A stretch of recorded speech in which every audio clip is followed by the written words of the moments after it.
Hello and welcome to another God is a Geek preview chat with myself, Chris Hyde, and Adam Cook. Hello. And Adam, today we're here to talk about Elden Ring. You've had the pleasure of playing a preview build of the game over the last few days, and I want to hear all about it because I'm really excited for this game, and it looks very different from what's come before.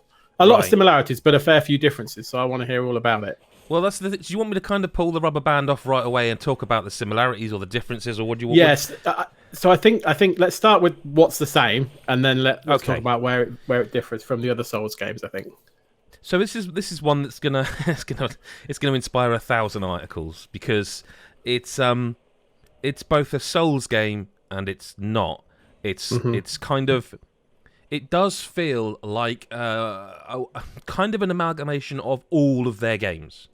There is definitely some Sekiro in here with the fact you can click in the stick to stealth round now, and that's actually great fun because you combine that with the backstab stuff that again which was in Sekiro, so it's not something new in that respect, but it has got Sekiro in it. I was going to say, well, I say it's all of their stuff, but I don't think, from what I've seen so far, there's an awful lot of Bloodborne, which may upset some people. But it is, look, it's made by FromSoftware. It's got, you'll see it on the screen. It's got the health bar, the endurance, the magic bar. It's got the up, down, left, right D-pad menu on the bottom left of the screen. It's got. When you go to a new area, this area is on the middle of the screen. It's got boss fights. It's got energy, health bars for the boss fights. It has got everything that you would, at a glance, go, "Oh, that's Dark Souls 4." But, okay, that's at a glance. And I think they've kind of intentionally shown it without the UI. Because of that, if that makes sense. But then the other thing is I don't think anyone's playing this pretending it's not a Souls game, are they? I don't know. I did think that because I was like, the UI is not there, but I think people would instantly assume it's exactly the same. Well, it is, but it fades out. Bigger. It fades. So when you are just sort of, let's again ripping the band-aid off. When you're Breath of the Wilding it, just exploring. Yes. The UI fades. There's no need for the UI to be on the screen. You can tap triangle on PlayStation and it'll bring the UI back for you so you can check. Or, if you press down on the D-pad to switch between like your health or whatever. They're not Estus flasks. The trouble is, I will say, is at this point, they've renamed that mechanic so many times that I can only think of it as an Estus flask, but you know what I mean. It's a health drink potion. Definitely. It's got the Dark Souls 3 thing of you need to measure, like, do you want, like in the build I played, you have 4 to start with. Do you want 2 health and 2 magic? Do you want? So it's got that thing. Yeah. And I felt in Dark Souls 3 that wasn't hugely. It didn't really bother me because I kind of sword and board. I'm melee in Souls games. Yeah. This one, the magic seems more of a draw. So I actually went with a character class or a build that was like both, kind of a bit of both. If you know what I mean. So like I've got the light magic and the holy stuff, So I ended up actually starting out going, right, look, I'll just have 1 magic potion, but I'll have 3. And then I was like, actually, no, I knew 2 of these. But it's also got a kind of, and this is where the Bloodborne comes in. So in Bloodborne, if you got damaged, you attack quick enough, you can regain your health. Right? This has got a similar idea, but executed in a completely different way. So if you use your Estus flasks, I'm going to just call them Estus flasks. If you get angry in the comments, I don't care. That's what they are to me. They're Estus flasks. I'm playing it thinking Estus flask. That's what you're thinking, so don't give me any crap about it. Anyway, if you finish an encounter, let's say you come across a camp of soldiers, and they've got some wolves helping them. If you go round that encounter and you defeat everyone in that encounter, let's say there's 10 enemies, you will get some Estus back. It's sort of like, so you're getting, again, it's not souls, it's grace, it's all this new terminology that's going to take some time to get used to. But if you clear that encounter, you get the benefit of it. So it's like, in fact, rather than just rushing through an area, if you're like, well, actually, I know what's coming up, so I need to get some. You could just rest at a site of grace, which is a bonfire, where you can do all the things you do in these games. You can level up. You can, attune spells. It's not called that. It's learning spell. It's again, everything you recognise is here. Yeah. But there is also they've made real big changes that I think actually, and people might not want to hear this, I think make it slightly more accessible. Yeah, I mean, I was thinking, like, obviously, when you say about the stealth aspect of it, Yes. I don't think if they'd then gone in and done the full Bloodborne Yes. quick attack stuff at this as well, No. it would marry very well at all. Because you're like, well, hang on, I'm either going in all guns blazing or I'm not. And Yes. Bloodborne very much plays to people that go in hard, whereas Yes. if you're stealthing, that doesn't work. So Bloodborne I guess rewards aggression in a way that none of the other Souls games do for me quite the same. Whereas this feels like it rewards kind of not pure stealth, but there's benefits to doing it at certain points. So I guess that's probably how you've got a horse as well, so you can also just ride in on the horse and start swiping at them.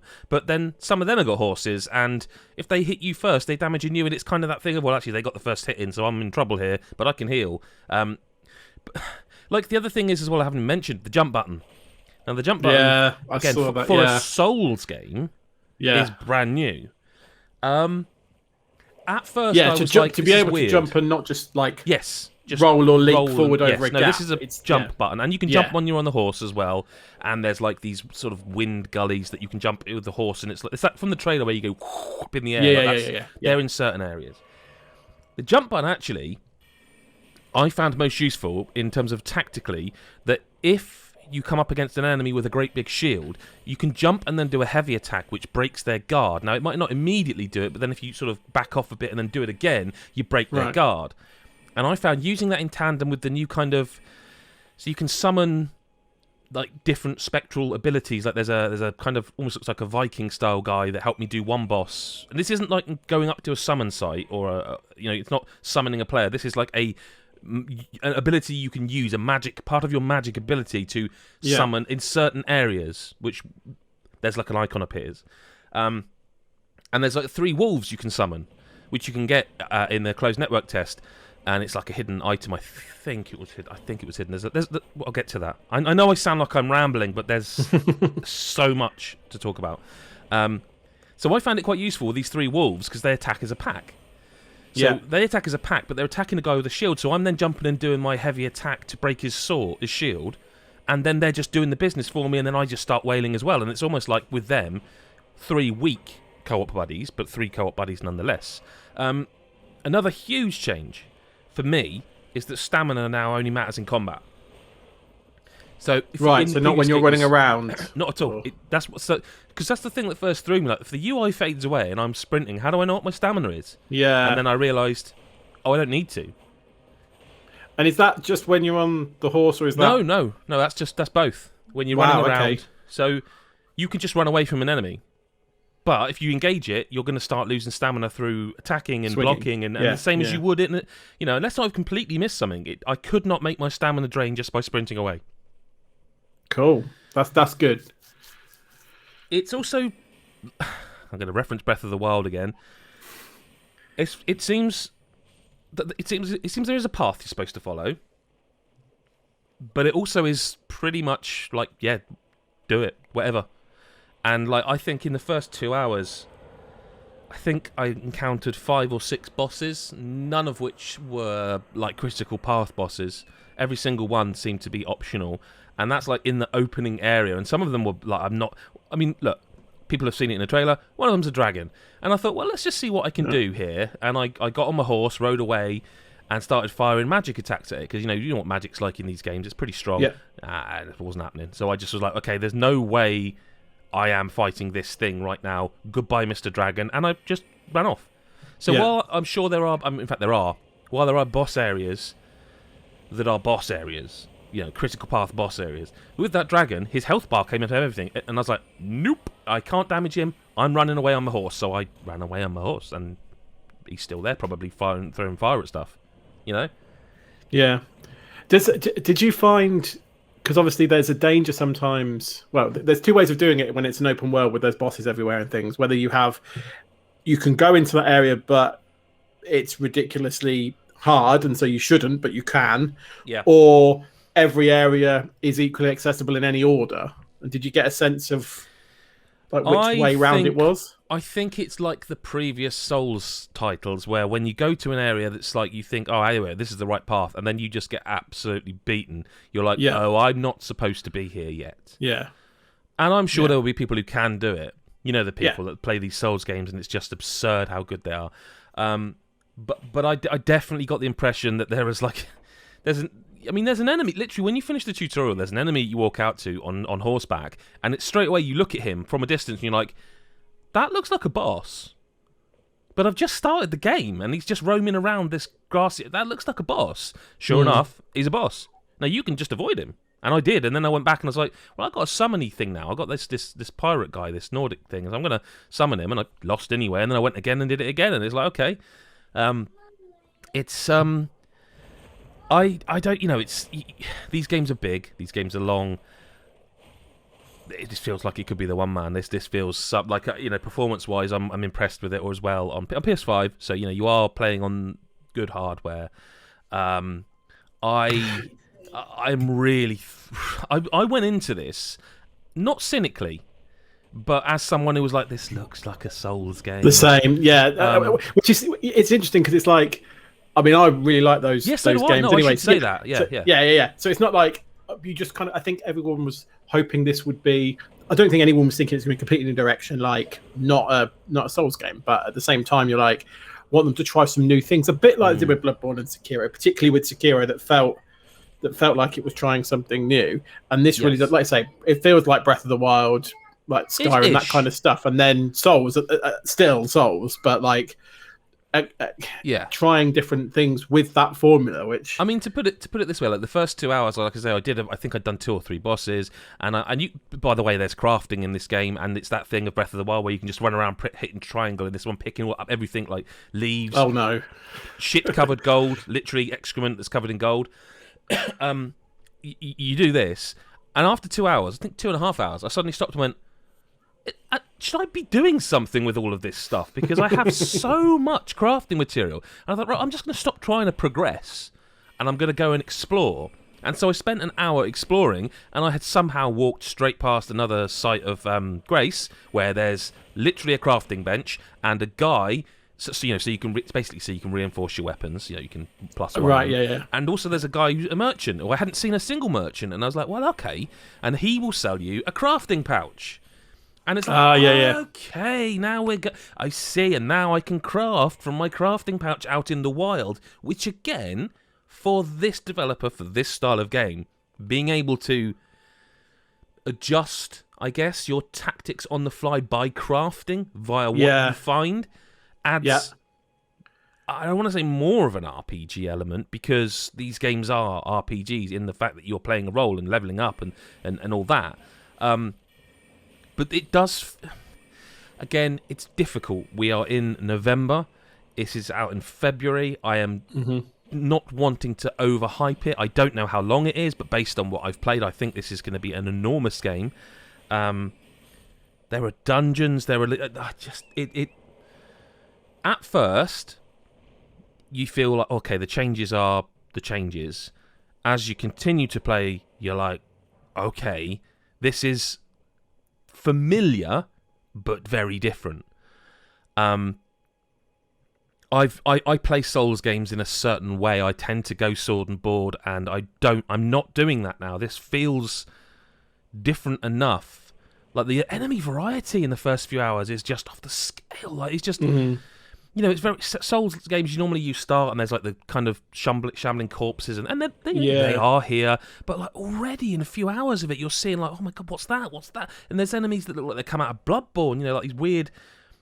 Almost like, the snake creatures in the forests in Bloodborne, like the...